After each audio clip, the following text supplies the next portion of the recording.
Hi hello నమస్తే welcome to our channel. నేను మీ చార్మి.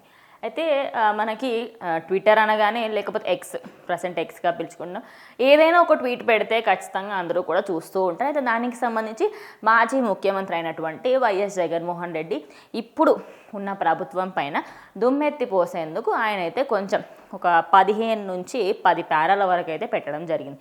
అందులో వైఎస్ఆర్సీపీ ప్రభుత్వం ఉంటే ఎలా చేసేదని, అదేవిధంగా ఇప్పటి ప్రభుత్వం అటు వరదలకి సంబంధించి నీళ్ళన్నీ మునిగిపోతూ ఉన్న ఆకలి నాదాలు నాకు ఇంకా వినిపిస్తూ ఉన్నాయి, వీటన్నిటికీ సంబంధించి కొంచెమైన చర్యలు తీసుకోవాలి, నాకైతే ఇంకా ఏమీ రిజల్ట్ కనిపించట్లేదు ప్రభుత్వం నుంచి అని అయితే ఆయన చెప్పుకొచ్చారు. సరే, ఇక్కడి వరకు బాగానే ఉంది. అయితే ఒక ట్వీట్కి ఇంకొకరు రీట్వీట్ చేశారు. అది కూడా ఎవరో కాదు, యాక్టర్ బ్రహ్మాజీ, కమీడియన్గా అదేవిధంగా సైడ్ యాక్టర్గా కూడా మనందరికీ తెలిసిన వ్యక్తి.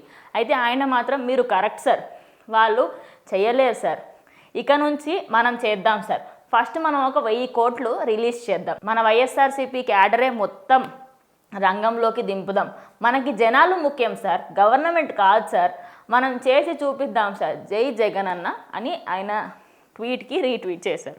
ఇక సోషల్ మీడియా అంతా దీన్ని అయితే ఎంత కామెడీగా రీట్వీట్ చేసుకున్నారంటే అంత కామెడీగా అందరూ కూడా ఫన్నీగా చేశారు.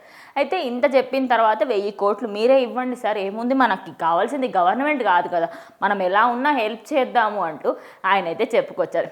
అదే కొద్దిసేపు అయిన తర్వాత బ్రహ్మాజీ గారే మళ్ళీ ఇంకొక ట్వీట్ కూడా పెట్టడం జరిగింది. అదేమిటి అంటే, నా అకౌంట్ హ్యాక్ అయిందని, అందులో ఏదైతే ట్వీట్ పెట్టానో అది నేను పెట్టలేదని అనే విధంగా దానికి నాకు ఎలాంటి సంబంధం లేదు అంటూ పెట్టారు. అయితే ఇటు సోషల్ మీడియాలో వైఎస్ జగన్మోహన్ రెడ్డికి మంచి కౌంటర్ ఇచ్చారు అంటూ బ్రహ్మాజీని అయితే అందరూ మెచ్చుకుంటున్నారు.